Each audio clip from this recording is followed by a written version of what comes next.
Are you also aware of the degree to which overseas investors are now turning away from South Africa? Neil Froneman, the CEO at Sibanye-Stillwater, which I think is the biggest employer in the mining sector in South Africa, he says business investment in South Africa is on strike. Investors now are very negatively disposed to this country. They've lost faith and they've lost trust.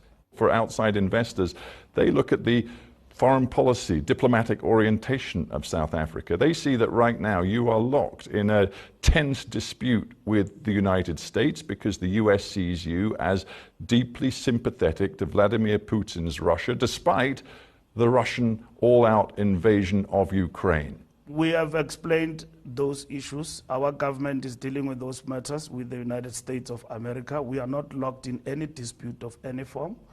And we are non-aligned when it comes to the conflict in Russia.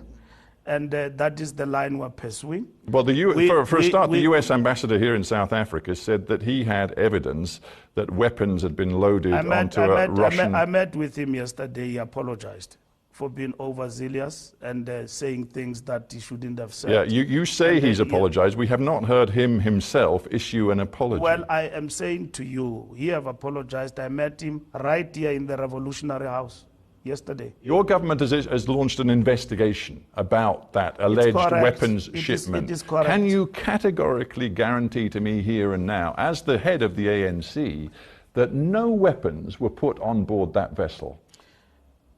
Our government has reassured the ANC that there is nothing to the truth about weapons being exchanged between our country. I phrased my question carefully. Can you now categorically say no weapons were put on board that Russian ship? I've explained to you that there is a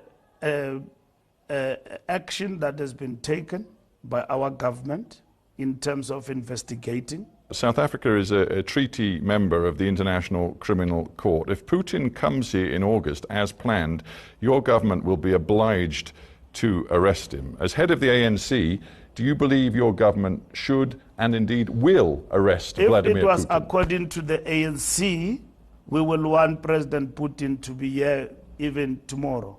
You would? To come to our country. But you would welcome Vladimir Putin here right now? Of course we will welcome. A man who is being investigated for war crimes by the International Criminal Court. We will welcome him to come here as part and parcel of BRICS, but we know that we are constrained by the ICC in terms of doing that. Putin is a head of state. Do you think that a head of state can just be arrested anywhere? How many crimes have your country committed in Iraq? How many crimes have everyone else who's so vocal today committed in Iraq and Afghanistan? Have you arrested them? You have not. You know the impact that this stand of yours... You're making a lot of noise about putting in state of working for peace between Ukraine and Russia, and you failed to resolve the war. Where are the weapons of mass destruction? Tony Blair went to Iraq and claimed that there are weapons of mass destruction. Did you see anybody standing against that in the United Kingdom and Britain? More than millions of people have died in Iraq and Afghanistan, and there are no weapons of mass destruction. We know what the war is about. Mr. Secretary General, between Russia and Ukraine. We want peace. That's what is important, so that the world can thrive. And organs and institutions of the world that institute world peace must not be conspicuous by their silence in deciding decisively. We don't have much time left. I want to bring it back.